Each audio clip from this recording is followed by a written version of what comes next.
베드로전서 3장 8절에서 12절까지 말씀입니다. 우리 한 목소리로 우리 함께 말씀을 읽도록 하겠습니다. 마지막으로 말하노니 너희가 다 마음을 같이하여 동정하며 형제를 사랑하며 불쌍히 여기며 겸손하며 악을 악으로 욕을 욕으로 갚지 말고 도리어 복을 빌라. 이를 위하여 너희가 부르심을 받았으니 이는 복을 이어받게 하려 하심이라. 그러므로 생명을 사랑하고 좋은 날 보기를 원하는 자는 혀를 금하여 악한 말을 끊으며 그 입술로 거짓을 말하지 말고 악에서 떠나 선을 행하고 화평을 구하며 그것을 따르라.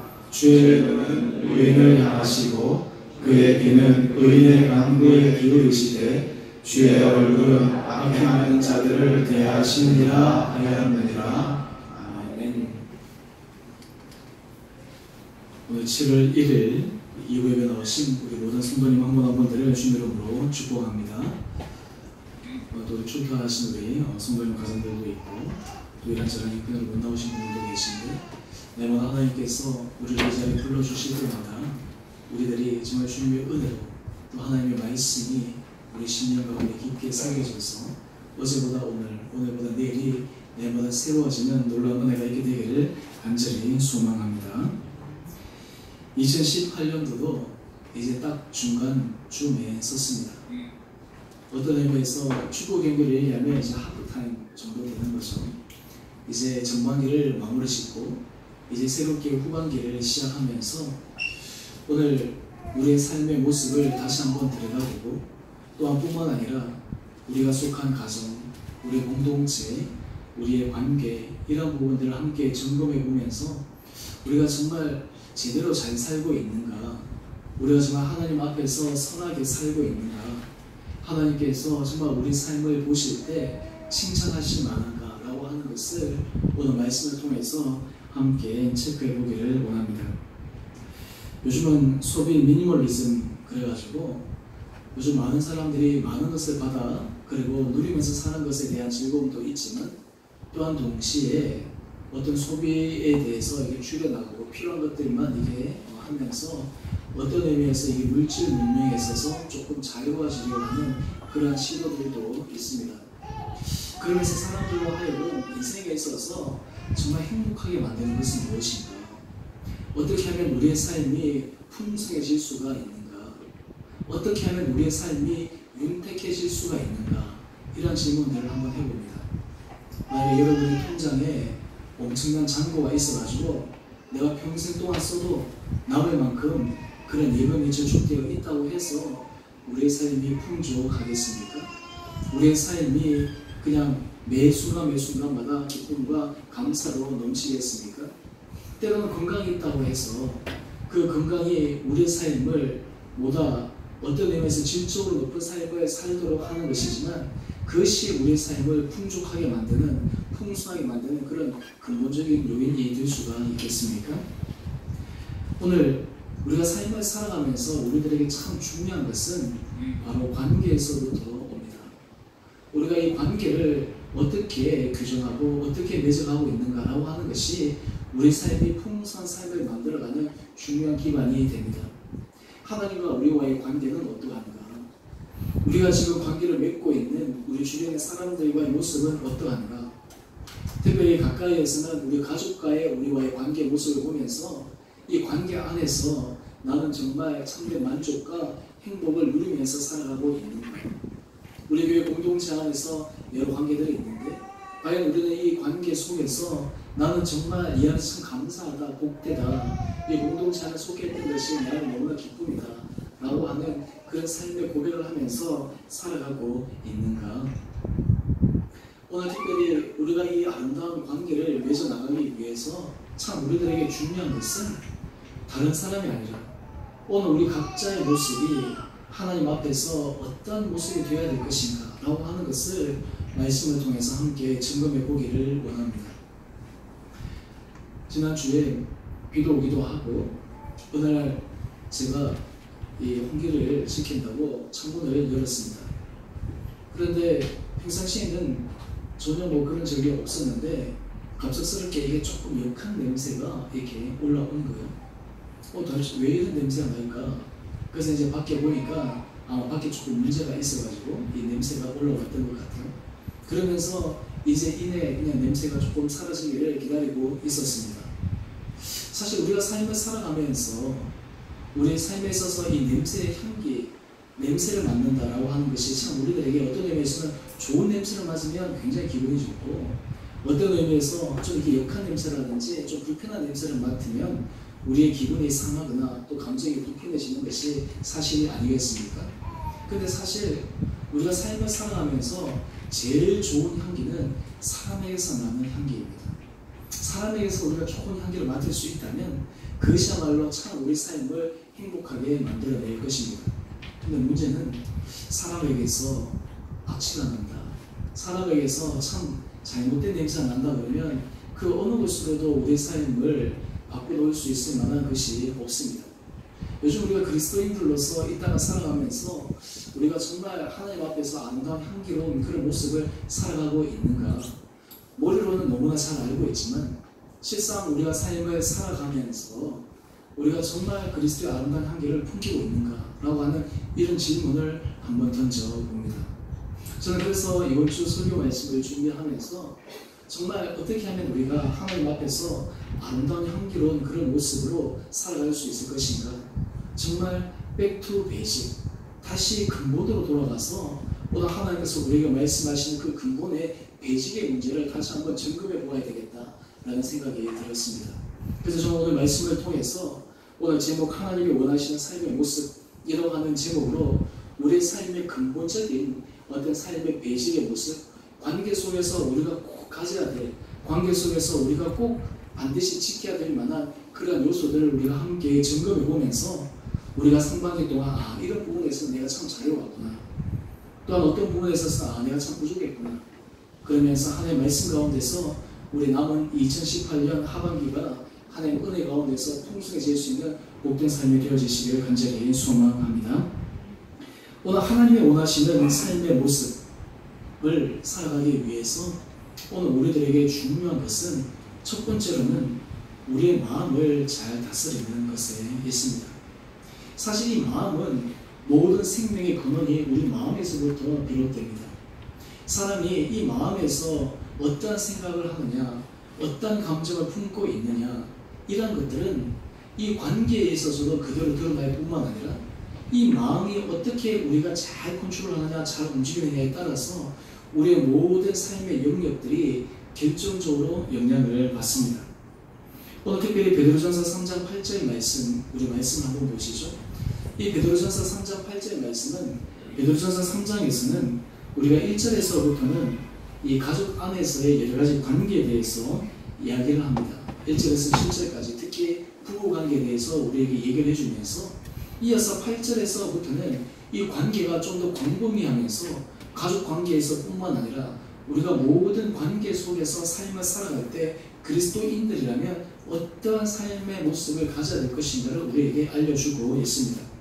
먼저 베드로전서 3장 8절 말씀을 보면 제일 먼저 관계 속에서 지향해야 될 그리스도인의 중요한 모습을 너희가 다 마음을 같이 하라 라고 이야기를 합니다. 이 마음을 같이 한다 라고 하는 것이 참 중요합니다. 여러분, 잘 되는 가정은 어떤 가정이냐면 부부가 마음을 같이 하는 가정입니다.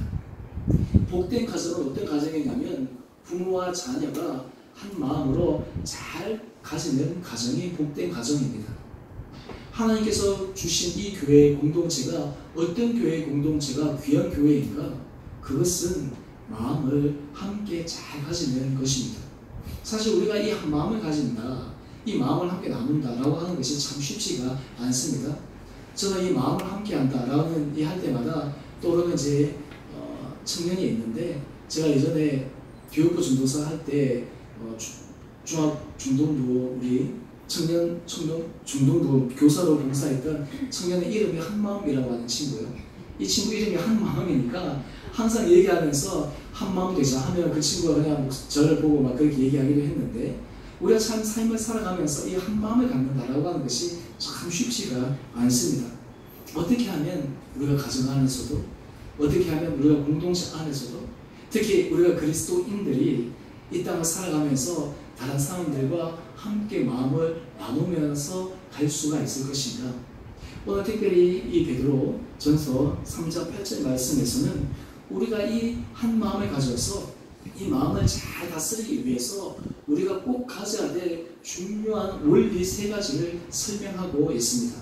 오늘 이 원리 3가지를 우리가 기억하고 이 원리를 우리가 적용하고 이 원리대로 우리가 살아간다면 사실 우리가 우리 마음을 잘 다스릴 뿐만 아니라 우리가 관계 속에서도 정말 이게 한 마음을 만들고 좋은 관계를 만들어 나갈 수 있는 비결이 여기에 있습니다.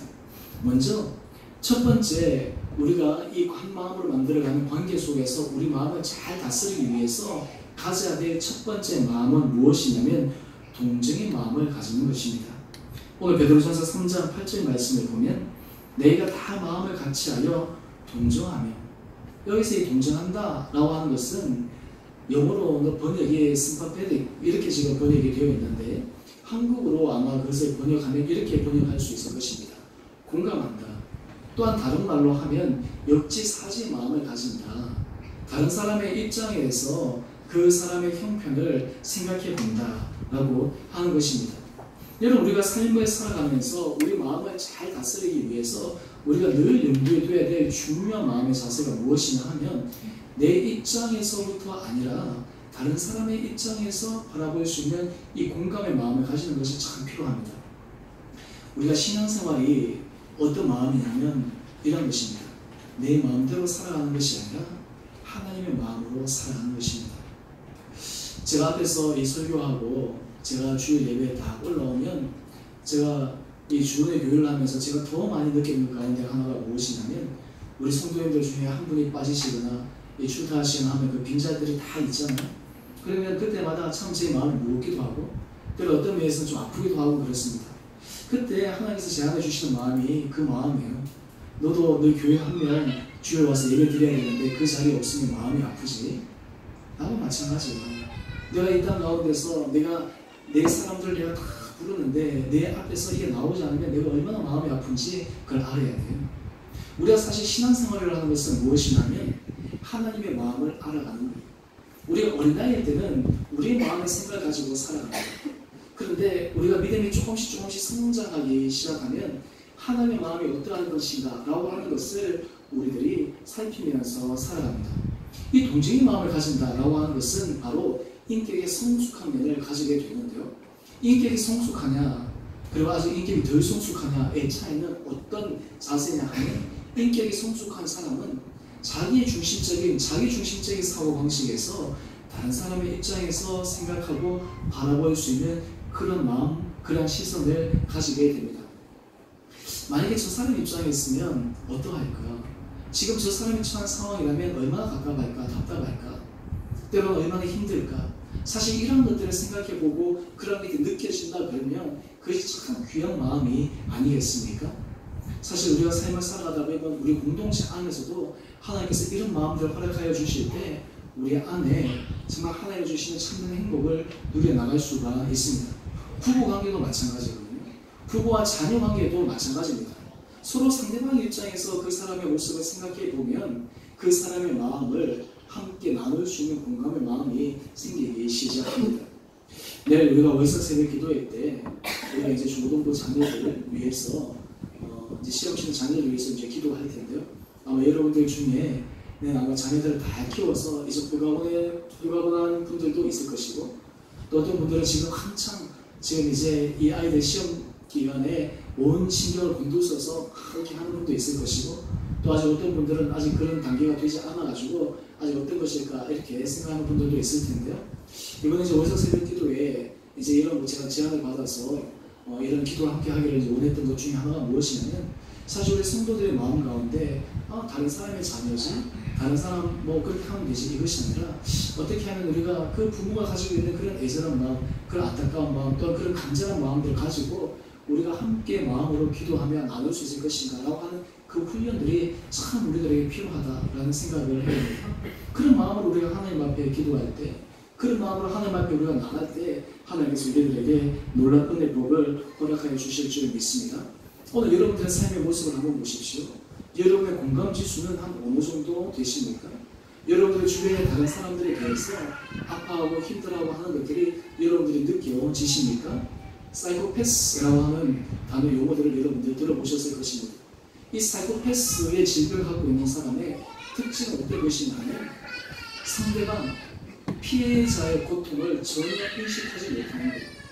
자기가 굉장히 고통을 주고 있어도 그 피해자의 고통을 전혀 느끼지를 못하니까 그냥 왜 그래? 이렇게 하면서 자기 중심으로 하는 거죠.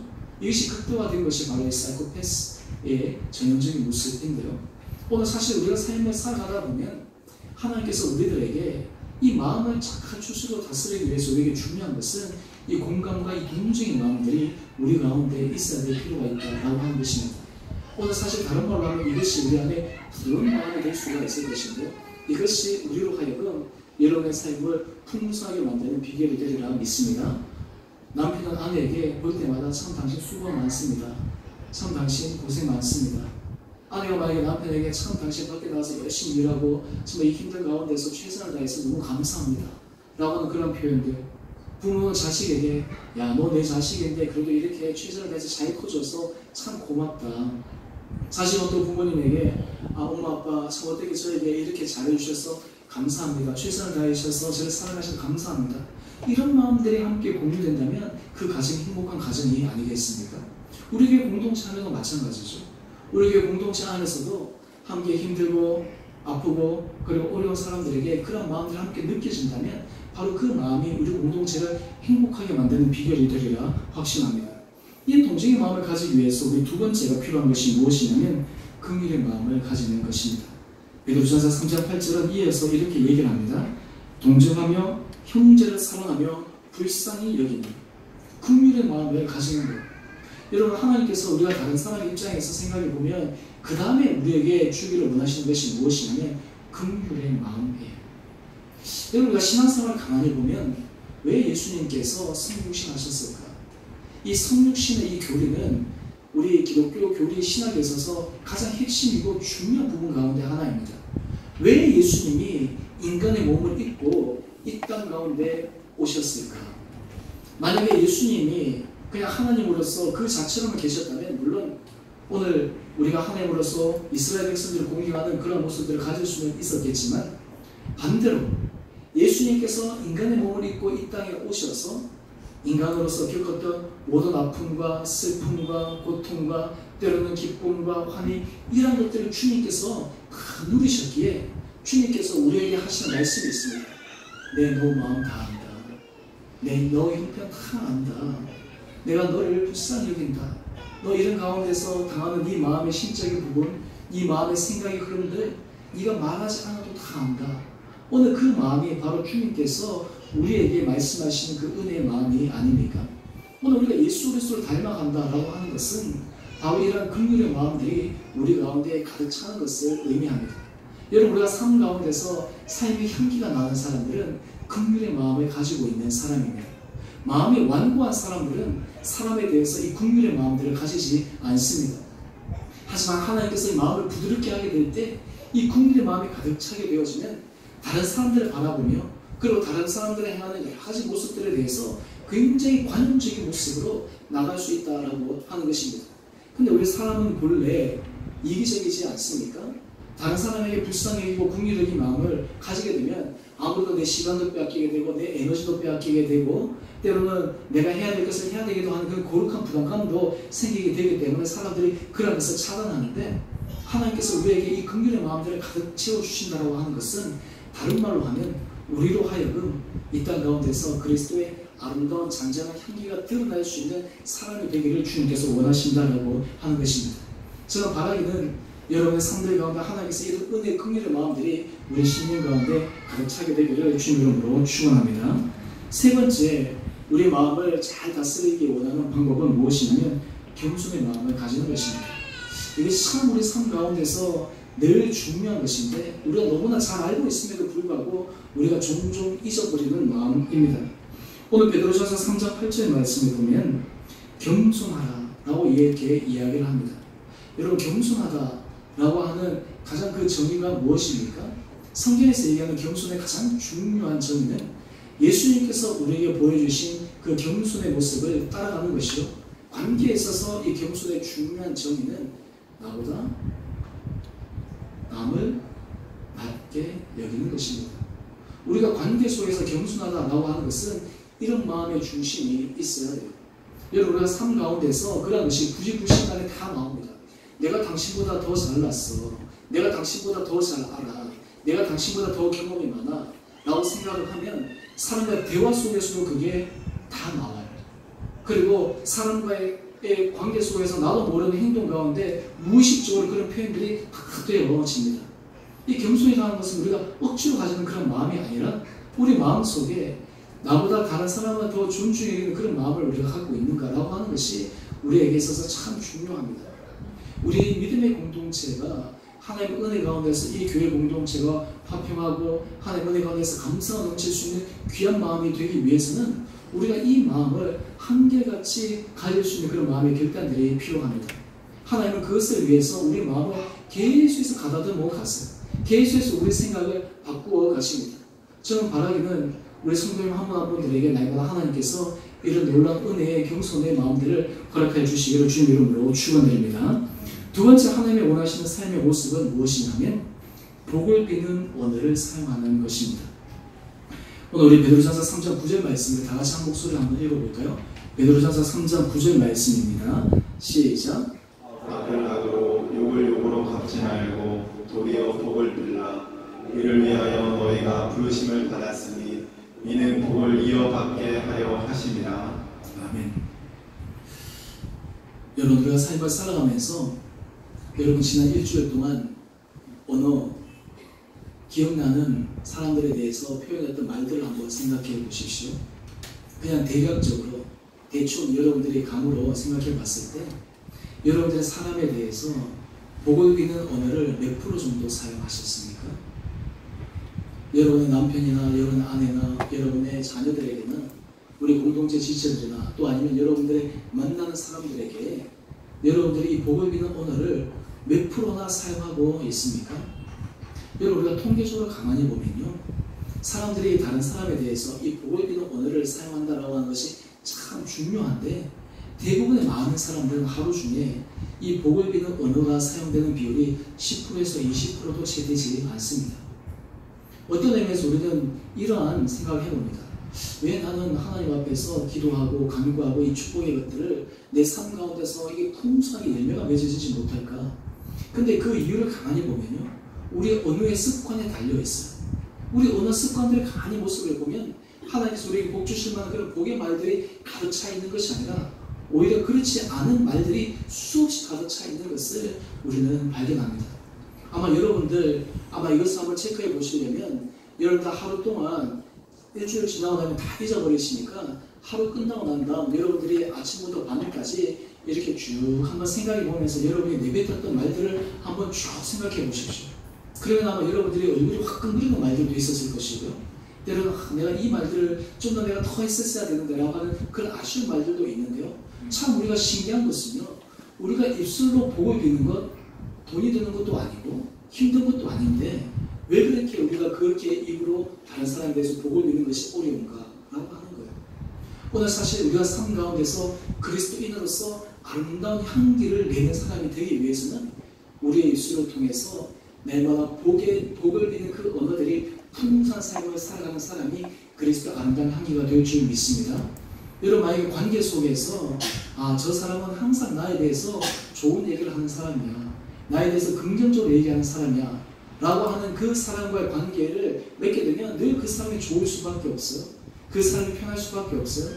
근데 예를 들어서 저 사람은 내 앞에서는 그렇지만 뒤에서는 나에 대해서 신랄하게 비난하는 사람이지, 앞에서는 이렇게 하지만 뒤에서는 다른 말을 할 수 있는 사람이지 라고 하는 생각이 들면 참 그 관계가 쉽지가 않거든요.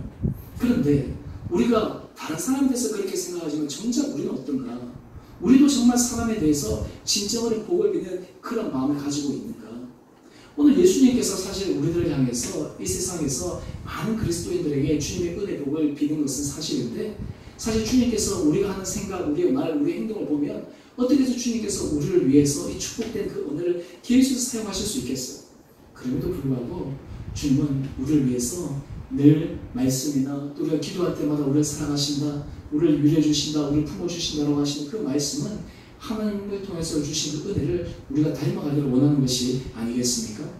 우리가 이 복을 비는 언어를 사용하기 위해서 우리가 유의해야 될 우리가 세 가지의 요소를 오늘 베드로전서는 우리들에게 말하고 있습니다. 먼저 첫 번째로는 무엇이냐면 악을 악으로 욕을 욕으로 갚지 마십시오.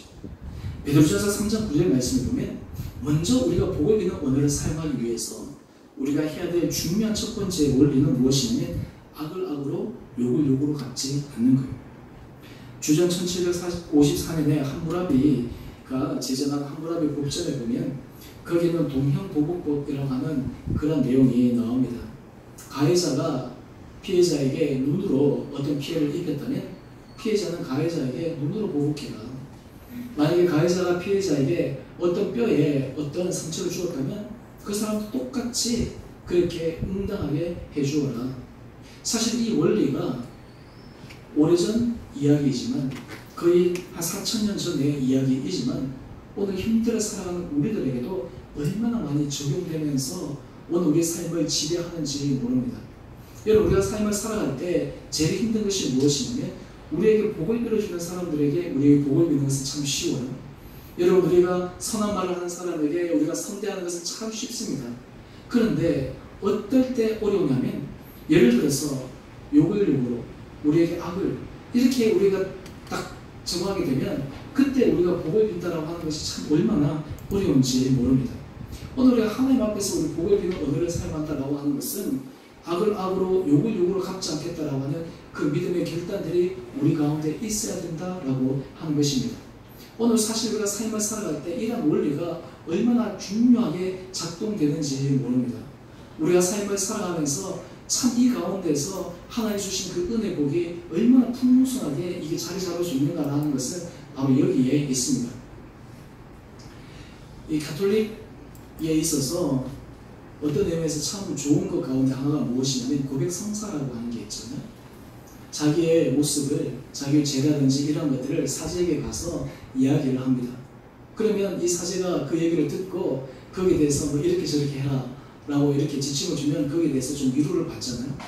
그런데 사실 이런 이 고백하는 것보다 더 우리에게 주는 것은 하나님 앞에서 사실 우리의 모든 모습들을 있는 그대로 내어놓고 얘기할 수 있는 그 권리 특권이 우리 모든 그리스도인들에게 있는데 오늘 사실 우리에게 참 중요한 것은요, 우리가 하나님 앞에서 우리 입술의 언어 이런 것들을 때로는 실수하고 넘어질 때가 참 얼마나 많은가 라고 하는 것이죠. 오늘 야고보서 말씀을 보면 말에 실수가 없는 사람이라면 언제나 사람이라 라고 이야기를 합니다. 오늘 여기 앉아있는 여러분들이나 저나 모든 사람들이 사실 이 악을 악으로 욕을 욕으로 갚지 않는다 라고 하는 이 원리를 내가 삶 가운데서 적응하며 간다라고 하는 것이 얼마나 어려운가. 그것은 하나님의 손에 맡겨서 하나님께 사실 그 때를 기다리면서 한다라고 하는 것이 얼마나 필요한가. 오늘 우리가 삶을 살아가면서 이런 원리가 우리 삶 가운데 있게 되기를 간절히 소망합니다. 물론 이 원리 가운데 자칫 잘못하면 우리가 악을 악으로 욕을 욕으로 갚지 말라라고 하는 이것은 소극적으로 불의를 그대로 방임하고 불의에 대해서 그대로 용인하라고 하는 그런 의미가 아니라 우리가 인간관계 속에서 우리가 취해야 될 마땅한 바의 도리에 대해서 오늘 지금 이 말씀을 우리에게 주고 있습니다. 두 번째, 우리가 복을 비는 언어를 사용하기 위해서 우리가 유의해야 될 두 번째가 무엇이냐면 악한 말을 그치는 것입니다. 오늘 베드로전서 3장 10절 말씀을 한번 보십시오. 혀를 금하여 악한 말을 그치라. 여러분, 등산을 좋아하시는 분들 한 번씩 산에 가시거나 이럴 때 막 목이 나고 갈증이 심할 때 이 시원한 계곡이라든지 이런 약수터에서 이 물을 마시면 얼마나 시원하고 좋습니까? 근데 이 자연은 우리들에게 늘 똑같은 물을 제공하거든요.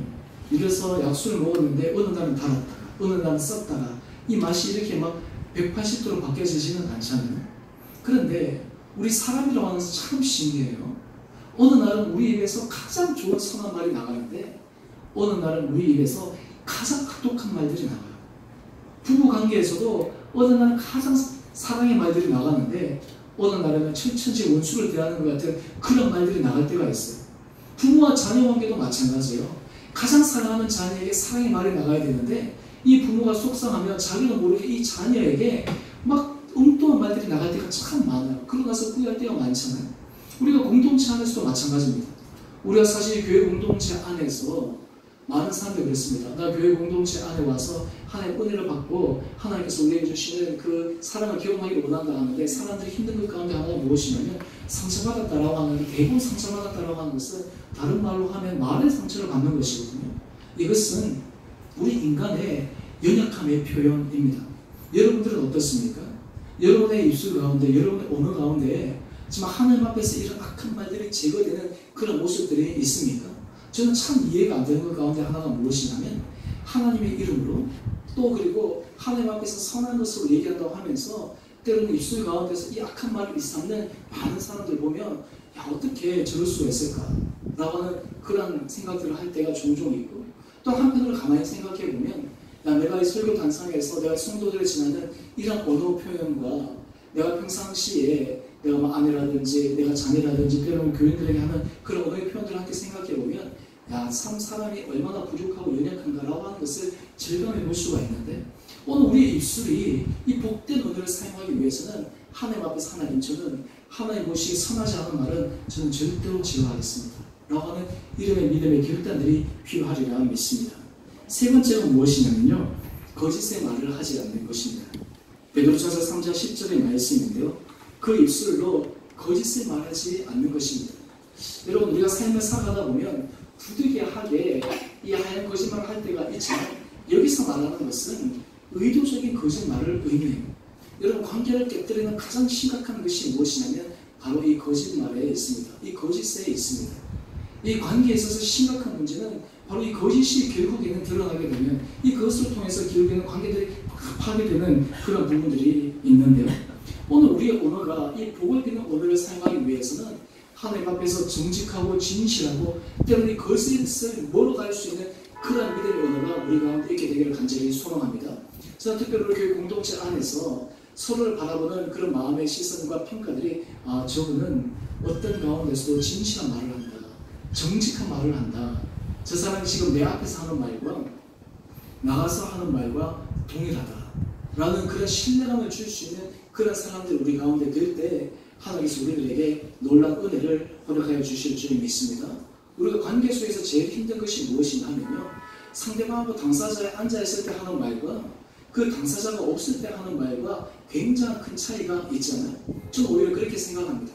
정말 여러분들이 힘들고 어렵다 그러면 그 당사자에게 얘기할 수 있는 그런 용기가 있으면 가능한데 중요한 것은 그렇게 하지 못하면서 없을 때 다른 말을 한다고 하는 것이 얼마나 우리들에게 참 이렇게 어려운 모습을 발견하는가라고 하는 것이죠.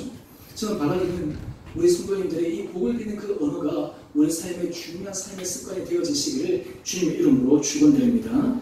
세 번째, 하나님께서 원하시는 중요한 삶의 모습은 화평의 행동을 추구하는 것입니다. 화평의 모습을 추구하는 것입니다. 오늘 베드로전서 3장 11절 우리에게 주시는 말씀입니다. 악에서 떠나 선을 행하고 화평을 구하며 그것을 따르라. 모든 그리스도인들이 궁극적으로 취해야 될 중요한 삶의 목적이 무엇이냐면 화평을 추구하는 것입니다. 예수님께서 이 땅에 오신 것도 바로 이 죄악으로 하나님과 분리되었던 하나님과 멀어질 수밖에 없던 이 세상이 예수 그리스도의 십자가 보혈로 말미암아 화평케 하는 것이 놀라운 구속의 사역의 은혜였습니다. 오늘 우리의 삶이 하나님께서 여러분들을 화평의 사람, 여러분들 평화의 사람으로 우리의 삶의 모습이 만들어진다면 참으로 우리의 삶은 하나님 앞에서나 사람 앞에서 아름다운 향기의 모습을 드러날 수 있는 복된 삶이 되리라 확신합니다. 오늘 그래서 이 화평의 삶을 살아가는 사람에게 주시는 귀한 복이 있습니다. 우리 마태복음 5장 9절 말씀인데요. 우리 다 같이 한 목소리를 함께 읽어보겠습니다. 시작. 복이 있나니 그들이 하나님의 아들이라 일컬음을 받을 것이며. 아멘. 여러분, 화평하게 하는 사람이 하나님의 아들이라 일컬음을 받는다.